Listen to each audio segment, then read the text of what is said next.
Yehovah Svaot Elohim, Kadosh, Kadosh, Kadosh.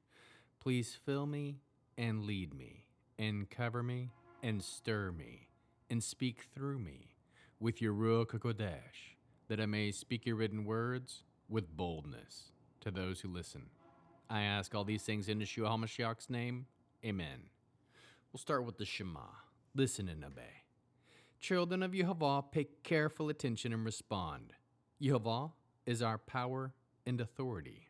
Yehovah works in unity with himself, and you shall act upon your love to Yehovah with your power and authority, with your thoughts and mind, with your entire body, with all the muchness that you have. Yod, Hey, Vav, Hey. Hand, behold, nail, behold. 2 Kings chapter 3. Yoram, the son of Achav, began his reign over Israel in Shamron during the 18th year of Jehoshaphat, king of Yehudah, and he ruled for 12 years. He did what was evil from Yehovah's perspective, but he was not as bad as his father and mother, because he got rid of Baal's standing stone, which his father had made. Nevertheless, he clung to the sins of Jeroboam the son of Nebat, with which he had led Israel into sin. He never turned away from them. Mesha, king of Moab, was a sheep breeder, and he used to send the king of Israel wool of 100,000 lambs and of 100,000 rams as tribute. But after Achav's death, the king of Moab rebelled against the king of Israel.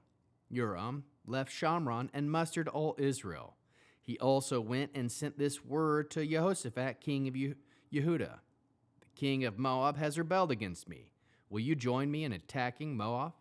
He answered, I will join in the attack. I am with you all the way. Think of my people and horses as yours. Which route should we take? He added, the road through the desert of Edom, answered Joram. So the king of Israel set out, along with the king of Yehudah and the king of Edom. After the roundabout journey of 7 days, there was no water for either the army or the animals following them. This is terrible, exclaimed the king of Israel. Has Yehovah called these 3 kings together only to hand them over to Moab? But Jehoshaphat said, isn't there a prophet of Yehovah here through whom we can consult Yehovah? One of the servants of the king of Israel answered, Elisha, the son of Shaphat, is here, the one who used to pour water on Eliyahu's hands. Jehoshaphat said, the word of Yehovah is with him. So the king of Israel, Jehoshaphat, and the king of Edom went down to consult him. Elisha said to the king of Israel, what do you and I have in common? Go consult your father's prophets and your mother's prophets. But the king of Israel answered him, no, because Yehovah has called these 3 kings together to hand them over to Moab. Elisha said, as Yehovah Svaot lives, before whom I stand, if I didn't respect the fact that Jehoshaphat, king of Judah, is here, I wouldn't even look in your direction or take notice of you. But now, bring me a musician. As the musician played, the hand of Yehovah fell on Elisha, and he said, Yehovah says to dig until this valley is full of trenches.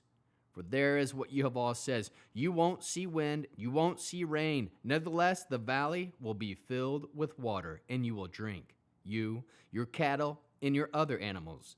That's an easy thing to do from Yehovah's perspective. He will also hand Moab over to you.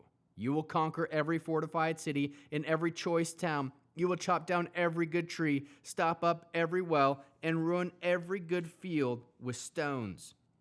The next morning, around time for making the offering, water came from the direction of Edom, and the countryside was filled with water. When all Moab heard that the king had come up to attack them, every man was summoned, from the youngest capable of bearing arms to the oldest one, and stationed on the border. They rose early in the morning when the sun was shining on the water. Moab, when they saw the water in the distance, looking as red as blood, said, that's blood. The kings must have quarreled, and their soldiers killed each other. Moab, to the plunder. When they arrived at the camp of Israel, Israel launched an attack so that Moab fled before them. But they advanced on Moab and struck it. They made ruins of the cities. Each man threw his stone on every good field covering it.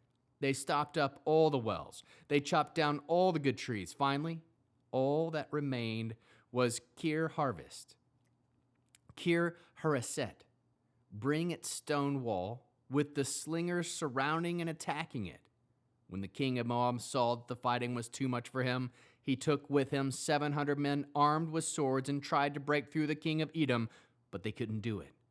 Then he took his firstborn son, who would have succeeded him as king, and offered him as a burnt offering on the wall. Following this, such great anger came upon Israel that they left him and went back to their own land. How can we learn to love our Creator after reading this interesting third chapter of 2 Kings? We can aim to do what is good from the perspective of Yehovah. Cling to be set apart for Yehovah's use. Lead others into righteousness. Aim for unity and peace with those around you. Listen for the calling of Yehovah. Aim to consult Yehovah for direction. Seek the word of Yehovah to be with you. Ask for the hand of Yehovah to fall on you. Listen and do what Yehovah says to do. Trust that anything is easy for Yehovah Svaot to do from his perspective. Offer your life in obedience to Yehovah. How can we love others as Yeshua loves us? We can lead others into a life of obedience to Yehovah. Bear one another's burdens. We can ask for the hand of Yehovah to fall on you. Produce spiritual fruit, love, joy, peace, patience, kindness, goodness, faithfulness, humility, self-control. We'll end with the Aaronic blessing using the name. Yehovah will kneel before you presenting gifts, and he will guard you with a hedge of protection. Yehovah will illuminate the wholeness of his being toward you, bringing order, and he will provide you with love, sustenance, and friendship. Yehovah will lift up the wholeness of his being and look upon you and will set in place all you need to be whole and complete.